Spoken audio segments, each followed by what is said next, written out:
നമ്മൾ Ansys work ബെഞ്ചിൽ ചെയ്യുമ്പോൾ അത് ഓപ്പൺ ചെയ്യുമ്പോൾ ഫയൽ ഓപ്പൺ ചെയ്ത് കഴിഞ്ഞാൽ നമുക്ക് ഈ മൂന്ന് ഇങ്ങനെയായിരിക്കും വർക്ക് ബെഞ്ച് ഉണ്ടാവുക. അപ്പോൾ അതിൽ ഈ മേലെയുള്ള ഈ മൂന്നെണ്ണമാണ് നമ്മൾ ഇപ്പോൾ ചെയ്തിട്ടുള്ളത്. Solar water heater plate below tube, solar water heater plate inline with tube, solar water heater plate above tube. അപ്പോൾ ഇതിൽ ജോമെട്രി ആദ്യം ക്രിയേറ്റ് ചെയ്യണം, പിന്നെ മെഷ് ചെയ്യണം, പിന്നെ സെറ്റപ്പ്, സൊല്യൂഷൻ, റിസൾട്ട്. അപ്പോൾ ഇതിൽ സെറ്റപ്പും സൊല്യൂഷനും റിസൾട്ട്സുമാണ് ആൻസിസ് ഫ്ലുവൻറ്റിൽ ഓപ്പൺ ആവുന്നത്. ജോമെട്രി മെഷും നമ്മൾ വേറെ ആൻസിസിൻ്റെ വേറെ സോഫ്റ്റ്വെയറിലാണ്, ജോമെട്രി ഡിസൈൻ മോഡലർ എന്നുള്ള സോഫ്റ്റ്വെയറിലാണ് ചെയ്യുന്നത്. പിന്നെ അത് മെഷ് ചെയ്തു. പിന്നെ അതിൻ്റെ മെയിൻ പാർട്സ് നെയിം ചെയ്തു, അതിൻ്റെ ഗ്ലാസ് കവർ, പിന്നെ അതിൻ്റെ ഇൻസുലേഷൻ്റെ സർഫസ്, പിന്നെ അങ്ങനെ ഒന്ന് രണ്ട് സാധനങ്ങൾ നെയിം ചെയ്തു. അതാണ് മെഷിൽ ചെയ്യുന്നത്. അപ്പോൾ അത് നമ്മൾ മുമ്പ് നിങ്ങൾക്ക് തന്നിട്ടുള്ളതാണ്. ഞാൻ ജസ്റ്റ് ഇതിൽ ആൻസിസിൽ ഫ്ലുവൻറ്റിൻ്റെ അകത്ത് നമ്മൾ എങ്ങനെയാണ് ഇതിൻ്റെ ബൗണ്ടറി കണ്ടീഷൻ കൊടുക്കുന്നത്, എന്തൊക്കെ സെറ്റപ്പാണ് കൊടുക്കേണ്ടത് എന്നുള്ള കാര്യങ്ങളാണ് ഞാൻ പറയുന്നത്. അപ്പോൾ നമ്മൾ ഈ സെറ്റപ്പ് ആദ്യം ഓപ്പൺ ചെയ്യണം. അത് ഓപ്പൺ ചെയ്ത് വെച്ചിട്ടുണ്ട്.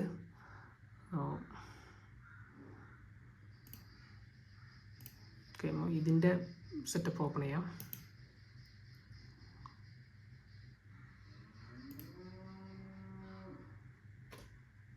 ഓക്കെ, ഇത് ഓപ്പൺ ചെയ്ത് വെച്ചത് ആണ് ഓൾറെഡി. അപ്പോൾ ഇതിൻ്റെ അകത്ത് നമ്മൾ ആദ്യം നമ്മൾ ഈ ജനറൽ ആണ് എടുക്കേണ്ടത്. ജനറലിൽ ജസ്റ്റ് സ്റ്റഡിയാണ്, അങ്ങനത്തെ കുറച്ച് കാര്യങ്ങൾ. സ്റ്റഡി ഗ്രാവിറ്റി ഒന്നും കൊടുക്കേണ്ട ആവശ്യമില്ല. സ്റ്റഡി സ്റ്റേറ്റ് ആണ് നമ്മളൊന്ന് ചെയ്യുന്നത്, ട്രാൻസിയൻ്റ് അല്ല, അത് മാത്രമേ ചെയ്യുന്നുള്ളൂ.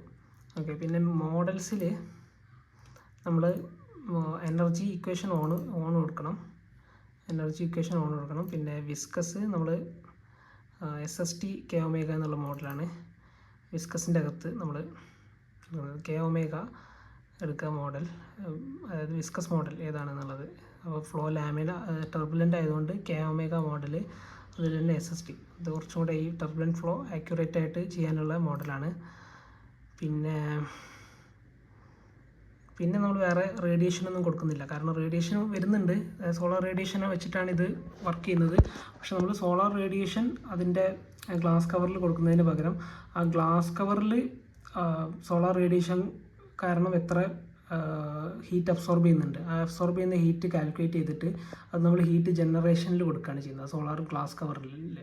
എന്നിട്ട് നമ്മൾ ബാക്കി ഹീറ്റ് ഫ്ലക്സ് ആയിട്ട് ആ ട്യൂബിൻ്റെ സർഫസിൽ കൊടുക്കും. ട്യൂബിൻ്റെയും അതുപോലെ പ്ലേറ്റിൻ്റെയും സർഫസിലായിട്ട് കൊടുക്കും. അത് ഞാൻ പറഞ്ഞുതരാം എങ്ങനെയാണ് ചെയ്യാന്നുള്ളത്.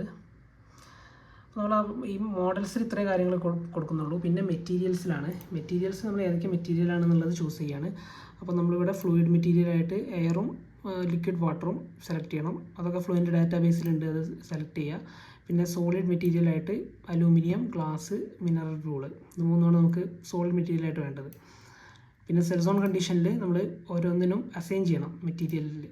അപ്പോൾ എയറിൻ്റെ ഒരു പാർട്ട്, നമ്മൾ 3 പാർട്ട് ഉണ്ടായിരുന്നു ഇതിന്. അതായത് ഒരു ഔട്ടർ, അതായത് ടോപ്പ് പാർട്ടായിട്ട് എയർ, അത് പ്ലേറ്റിൻ്റെ ഈ മോഡലിൽ നമ്മൾ ഇൻലൈൻ വിത്ത് ട്യൂബാണ്. അതായത് പ്ലേറ്റും ട്യൂബും ഒരേ ലെവലിലാണ് വരുന്നത്. അപ്പം അതിൻ്റെ മേലെയായിട്ട് കുറച്ച് എയർ ഗ്യാപ്പ് വരുന്നുണ്ട്, എയറുള്ളൊരു റീജിയൻ വരുന്നുണ്ട്. പിന്നെ മേലെ ഗ്ലാസും. ഓക്കെ, ഗ്ലാസ് നമ്മൾ മെറ്റീരിയലായിട്ടുള്ള ആ ഒരു സർഫസ് മാത്രമേ ഉള്ളൂ. അപ്പോൾ മെറ്റീരിയലായിട്ട് വരുന്നത് ഈ എയറും പിന്നെ ഈ ട്യൂബും പിന്നെ അതിൻ്റെ അകത്തുള്ള വാട്ടറും മാത്രമാണ്. അപ്പോൾ നമ്മൾ ഫ്ലൂയിഡ് വരുന്നത് ഈ എയറും, അതായത് ട്യൂബിൻ്റെ മേലെയുള്ള എയറും പിന്നെ ആ ട്യൂബിൻ്റെ അകത്തുള്ള വാട്ടറും മാത്രമാണ് ഫ്ലൂയിഡ് ആയിട്ട് അസൈൻ ചെയ്തിട്ടുള്ളത്. സോളിഡായിട്ട് അസൈൻ ചെയ്യുന്നത് ആകെ ഈ അബ്സോർബർ പ്ലേറ്റും ട്യൂബും, അത് രണ്ടും ഒരുമിച്ചാണ്. അബ്സോർബർ പ്ലേറ്റിനും ട്യൂബും ഒരേ ലൈനിലാണ്. അപ്പോൾ നമ്മൾ അബ്സോർബർ ട്യൂബ് പറഞ്ഞ ഒറ്റ മെറ്റീരിയലായിട്ട് കൊടുക്കുകയാണ്. പിന്നെ ബൗണ്ടറി കണ്ടീഷൻസിൽ നമ്മൾ ഇൻലെറ്റ് ഔട്ട്ലെറ്റ് ബൗണ്ടറി കണ്ടീഷൻ. അപ്പോൾ ഇൻലെറ്റ് എന്ന് പറയുമ്പോൾ ഈ പറയുന്ന ഈ ഭാഗമാണ്, ഈ ഭാഗം ഇവിടെയാണ് ഇൻലെറ്റ്, ഇതിലൂടെയാണ് ഫ്ലോ ഇൻലെറ്റ് ചെയ്യുന്നത്, ഇതിലൂടെയാണ് ഫ്ലോ ഔട്ട്ലെറ്റ്. ഓക്കെ, അപ്പോൾ ഇൻലെറ്റും ഔട്ട്ലെറ്റ് റീജിയൻസിൽ നമ്മൾ അതൊരു വാൾസാണ്. അവിടെ നമ്മൾ വാട്ടർ ഇൻലെറ്റ്, അവിടെ നമ്മൾ മാസ് ഫ്ലോ റേറ്റ് കൊടുക്കണം. Mass flow rate 0.09 kg/s mass flow rate കൊടുത്തിട്ടുണ്ട്. ബാക്കി അത് മാത്രം ചെക്ക് ചെയ്താൽ മതി. അതിലത്തെ ടെമ്പറേച്ചർ ആ ഇൻലെറ്റ് പോകുന്ന വാട്ടറിൻ്റെ ടെമ്പറേച്ചർ 300 കെൽവിനാണ്, അതും കൊടുത്തു. ഔട്ട്ലെറ്റ് നമ്മൾ ചുമ്മാ ഒരു ഔട്ട് ഫ്ലോ ബൗണ്ടറി കണ്ടീഷൻ കൊടുത്താൽ മതി. അത് റൈറ്റ് ക്ലിക്ക് ചെയ്തിട്ട് നമ്മൾ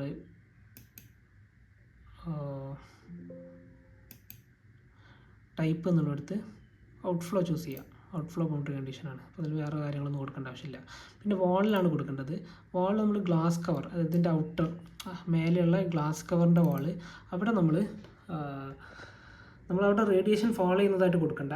അത് കമ്പ്യൂട്ടേഷൻ കുറച്ചുകൂടെ കോംപ്ലിക്കേറ്റഡ് ആക്കും. അതുകൊണ്ട് നമ്മൾ അവിടെ തെർമൽ എന്നുള്ള ടാബിൽ നമ്മൾ മിക്സഡ് ബൗണ്ടറി കണ്ടീഷൻ, അതായത് ബൗണ്ടറി കണ്ടീഷൻ അവിടെ കൺവെക്ഷൻ വഴിയും റേഡിയേഷൻ വഴിയും ഹീറ്റ് ലൂസ് ചെയ്യുന്നുണ്ട്.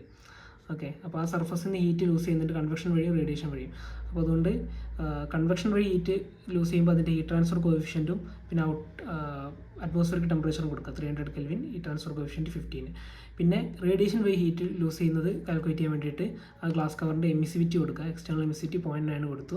പിന്നെ external radiation temperature, sky temperature atmospheric ടെമ്പറേച്ചറിനേക്കാൾ ഒരു 10 ഡിഗ്രി സെൽഷ്യസ് കുറവായിരിക്കും. നമ്മൾ 290 ഡിഗ്രി സെൽഷ്യസ് കൊടുത്തു. പിന്നെ ഗ്ലാസ് വാളിൻ്റെ തിക്നെസ് 4 mm കൊടുത്തു. പിന്നെ ഹീറ്റ് ജനറേഷൻ റേറ്റ്, ഇതാണ് ഞാൻ പറഞ്ഞിട്ടുള്ളത്. നമ്മൾ 10,400 അല്ല 13,000 കൊടുക്കുന്നത്. അപ്പോൾ 13,000 ഇത് കാൽക്കുലേറ്റ് ചെയ്തതാണ്. ഈ കാൽക്കുലേഷൻ ഞാൻ ആ റിപ്പോർട്ടിൻ്റെ അകത്ത് എങ്ങനെയാണ് ഇത് കാൽക്കുലേറ്റ് ചെയ്യുന്നത് പറഞ്ഞുതരാം. അപ്പോൾ ഹീറ്റ് ജനറേഷൻ റേറ്റ്, എത്ര ഹീറ്റാണ് ഈ സോളാർ റേഡിയേഷൻ വഴി ഈ ഗ്ലാസ് ട്യൂബ് അബ്സോർബ് ചെയ്യുന്നത്. നമ്മളിവിടെ സോളാർ റേഡിയേഷൻ കൊടുക്കുന്നില്ല. നമ്മൾ കമ്പ്യൂട്ടേഷൻ കുറച്ചുകൂടി എളുപ്പമാക്കാൻ വേണ്ടി സോളാർ റേഡിയേഷൻ കൊടുക്കുന്നതിന് പകരം നമ്മളതിൻ്റെ എത്ര ഹീറ്റ് സോളാർ റേഡിയേഷൻ വഴി ഈ ഗ്ലാസ് ട്യൂബല്ല ഗ്ലാസ് കവർ മാത്രമായിട്ട് അബ്സോർബ് ചെയ്യുന്നു, അതാണ് നമ്മൾ ഹീറ്റ് ജനറേഷൻ റേറ്റ് ആയിട്ട് കൊടുക്കുന്നത്. 13,000 Watt/m³. അപ്പം അത്രയും ഹീറ്റ് ഇത് അബ്സോർബ് ചെയ്യുന്നുണ്ട് ഈ ഗ്ലാസ് കവർ. ഓക്കെ, പിന്നെ മെറ്റീരിയൽ ഗ്ലാസ് തന്നെയാണ് കൊടുക്കുന്നത്. ഇത്രയും ഇവിടെ കൊടുത്താൽ മതി. ഓക്കെ,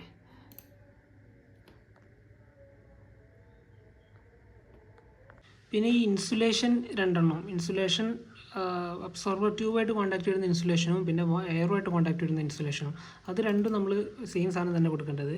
അതിൽ ഒരു ഹീറ്റ് ട്രാൻസ്ഫർ കോഎഫിഷ്യൻറ്റ് 3 കൊടുക്കണം. പിന്നെ ആ ഇൻസുലേഷൻ്റെ തിക്നെസ് ഒരു 50 mm കൊടുക്കണം. 50 mm എന്ന് പറയുമ്പോൾ 5 cm. ഹീറ്റ് ഫ്ലക്സ് 0 പകരം ഒരു കൺവെക്ഷൻ എടുത്തിട്ട് ഹീറ്റ് ട്രാൻസ്ഫർ കോഎഫിഷ്യൻറ്റ് 3 കൊടുക്കുക. പിന്നെ ഫ്രീ സ്ട്രീം ടെമ്പറേച്ചർ, അതായത് അതിൻ്റെ സറൗണ്ടിങ്ങിലുള്ള ടെമ്പറേച്ചർ 300 കെൽവിൻ തന്നെയാണ്. പിന്നെ ഫോൾ തിക്നെസ് 50 mm, ഇത്രയും കൊടുത്താൽ മതി. മെറ്റീരിയൽ മിനറൽ ബോളാണ് അതിൻ്റെ ഇൻസുലേഷൻ മെറ്റീരിയൽ. അപ്പോൾ അത് സെലക്ട് ചെയ്യുക. നമ്മൾ നേരത്തെ അവിടെ മറ്റേ മിനറൽ ബോളിൻ്റെ പ്രോപ്പർട്ടീസ് കൊടുത്തിട്ടുണ്ട്. മിനറൽ ബോളിൽ ഓൾറെഡി ഡാറ്റാബേസിൽ ഇല്ലാത്തൊരു മെറ്റീരിയലാണ്. അപ്പോൾ അതിൻ്റെ പ്രോപ്പർട്ടീസ് നമ്മൾ നേരത്തെ അസൈൻ ചെയ്തിട്ടുണ്ട്. അതിൻ്റെ ഡെൻസിറ്റി, അതിൻ്റെ തെർമൽ കണ്ടക്ടിവിറ്റി ഒക്കെ അസൈൻ ചെയ്തിട്ടുണ്ട്. അപ്ലൈ ചെയ്യുക. ഇത് തന്നെ ഇവിടെയും കൊടുക്കുക. ഹെയർ ഇതല്ല,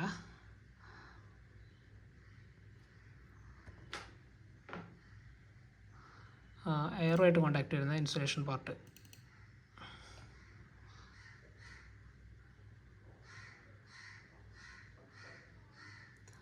അതിൽ ഇതുപോലെ തെർമൽ എടുത്തിട്ട് കൺവെക്ഷൻ കൊടുക്കുക. ഈ transfer coefficient 3 and free stream temperature 300 ആണ്. വാൾ thickness 50 mm. Material mineral ball. Apply. പിന്നെ ഇതാണ് നമ്മൾ ഇൻറ്റീരിയർ അബ്സോർബർ ട്യൂബ് പാർട്ട് 1 അതിൻ്റെ ഷാഡോയും. ഇതെന്ന് പറഞ്ഞാൽ നമ്മൾ ഈ ആദ്യം മേലെ ഗ്ലാസ് കവർ, അതിൻ്റെ താഴെ എയർ, അതിൻ്റെ താഴെയാണ് നമ്മുടെ ഈ അബ്സോർബർ പ്ലേറ്റും അതുപോലെ ട്യൂബും ഉള്ള ഒറ്റ മെറ്റീരിയൽ വരുന്നത്. അപ്പോൾ ആ കോൺടാക്ട് റീജിയൻ, ആ എയറും അബ്സോർബർ ട്യൂബും തമ്മിലുള്ള കോൺടാക്ട് റീജിയൻ, ആ ഇൻ്റർഫേസ്, അവിടുത്തെ ബൗണ്ടറി കണ്ടീഷൻ കൊടുക്കാനാണ് ഈ 2 റീജിയൻ. ഇവിടെ രണ്ടും എടുത്ത്, ഒന്ന് അതിൻ്റെ ഷാഡോയും, രണ്ടും സെയിം സർഫസ് തന്നെയാണ്. അപ്പോൾ ഇവിടെ നമ്മൾ കൊടുക്കേണ്ടത് ഒരു ഹീറ്റ് ട്രാൻസ്ഫർ കോഎഫിഷ്യൻറ്റ് കൊടുക്കണം. ഹീറ്റ് ട്രാൻസ്ഫർ കോഎഫിഷ്യൻ്റ് അല്ല, തെർമൽ കണ്ടീഷനിൽ നമ്മളൊരു ഹീറ്റ് ഫ്ലക്സ് കൊടുക്കണം, ഹീറ്റ് ഫ്ലക്സിൻ്റെ ഒരു വാല്യൂ. അപ്പോൾ ഇവിടെ നമ്മൾ കൊടുക്കേണ്ട വാല്യൂ എന്ന് പറഞ്ഞാൽ അത് കാൽക്കുലേറ്റ് ചെയ്ത വാല്യൂ ആണ്. അതായത് അവിടെ ഏരിയ ഡിഫറെൻ്റ് ആണ്, ഓരോ റീജിയനും ഏരിയ ഡിഫറെൻ്റ് ആണ്. അതായത് ഈ അബ്സോർബർ ട്യൂബ്, ഈ അബ്സോർബർ പ്ലേറ്റ് ട്യൂബിൻ്റെ താഴെയാണെങ്കിൽ ആ ടോട്ടൽ സർഫസിൻ്റെ ഏരിയ കൂടുതലായിരിക്കും. അബ്സോർബർ ട്യൂബ് ഇൻലൈൻ വിത്ത് ട്യൂബാണെങ്കിൽ അതിൻ്റെ ഏരിയ കുറച്ചും കൂടെ കുറയും, ടോട്ടൽ ആ സർഫസിൻ്റെ ഏരിയ കുറയും. പിന്നെ അബ്സോർബർ പ്ലേറ്റ് ഈ ട്യൂബിൻ്റെ മേലെയാണെങ്കിൽ ഏരിയ പിന്നെയും കുറയും. അപ്പോൾ നമ്മൾ ആ ഏരിയ എത്രയാണെന്നുള്ളത് കാൽക്കുലേറ്റ് ചെയ്തിട്ട് ആ ഏരിയ ടോട്ടൽ എനർജി, അവിടെ വരുന്ന ടോട്ടൽ സോളാർ എനർജി കാൽക്കുലേറ്റ് ചെയ്തിട്ട് ആ ഏരിയ കൊണ്ട് ഡിവൈഡ് ചെയ്യണം. അപ്പോൾ നമുക്ക് അവിടുത്തെ ഹീറ്റ് ഫ്ലക്സ് കിട്ടും. ആ ഹീറ്റ് ഫ്ലക്സ് ആണ് നമ്മളിവിടെ കൊടുക്കേണ്ടത്. അപ്പോൾ നമുക്ക് അങ്ങനെ കാൽക്കുലേറ്റ് ചെയ്ത ഹീറ്റ് ഫ്ലക്സ് നമ്മൾക്ക് ഏകദേശം ഞാനിവിടെ കാൽക്കുലേറ്റ് ചെയ്തിട്ടുണ്ട്. സെക്കൻഡ് കേസിൽ ഒരു 815 വരും, 815.225. ഓക്കെ, 815.2 വരും. അപ്പോൾ അതാണ് നമ്മൾ ഇവിടെ ഹീറ്റ് ഫ്ലക്സ് ആയിട്ട് കൊടുക്കേണ്ടത് സെക്കൻഡ് കേസിൽ. അതിൻ്റെ കാൽക്കുലേഷനൊക്കെ ഞാൻ ആ റിപ്പോർട്ടിൽ കൊടുക്കുന്നുണ്ട്. ഓക്കെ, 815.22. വാൾ തിക്നെസ് ഒന്നും കൊടുക്കണ്ട, ഹീറ്റ് ജനറേഷൻ റേറ്റും കൊടുക്കണ്ട, ഇത്ര മാത്രം കൊടുത്താൽ മതി. Material aluminium. Okay, apply. അത് തന്നെ ഇവിടെയും കൊടുക്കാം.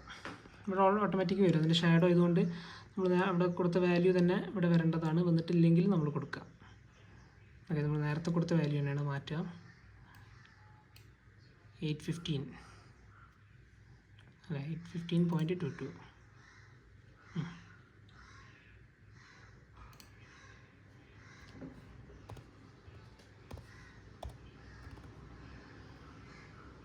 ഓക്കെ,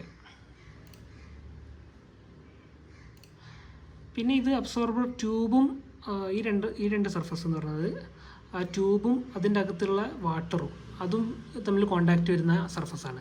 ആ വാട്ടറും ട്യൂബിൻ്റെ അകത്തെ വാട്ടറും അതിൻ്റെ അറൗണ്ടായിട്ടുള്ള ആ ട്യൂബുമായിട്ട് കോണ്ടാക്റ്റ് വരുന്ന സർഫസാണ്. അപ്പോൾ അതിന് ജസ്റ്റ് കപ്പിൾഡ് കണ്ടീഷൻ കൊടുത്താൽ മതി, വേറെ ഒന്നും കൊടുക്കണ്ട. കപ്പിൾഡ് എന്നുള്ള അവിടെ ഹീറ്റ് ഫ്ലക്സ് ഒന്നും നമ്മൾ വേറെ അഡീഷണലി കൊടുക്കേണ്ട ആവശ്യമില്ല. തെർമൽ എടുത്തിട്ട് കപ്പിൾഡ്, ഓക്കെ, അതിന് ഡീഫോൾട്ടായിട്ടുണ്ടാവും, അത് കൊടുത്താൽ മതി.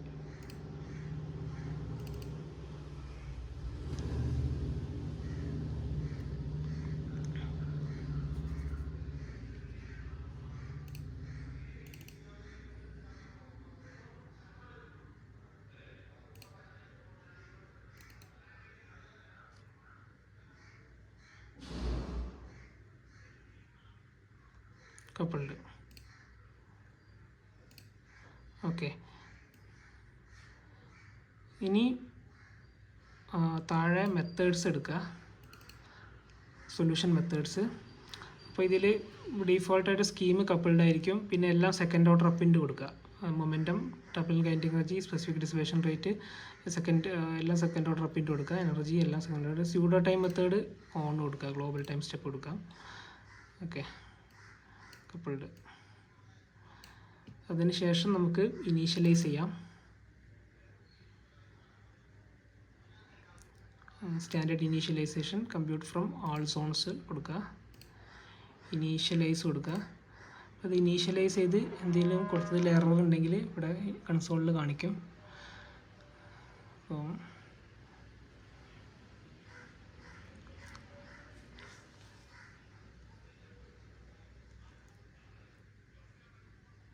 അപ്പോൾ എററുകളൊന്നുമില്ല.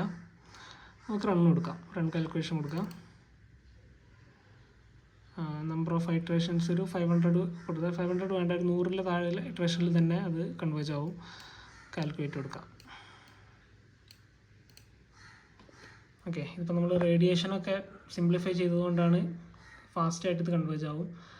അല്ലെങ്കിൽ ഒരുപാട് ടൈം എടുക്കും, മോർ ദാൻ 1000 2000 ഒക്കെ ഇറ്ററേഷനൊക്കെ ആവും കൺവേർജ് ആവാൻ. ഓക്കെ.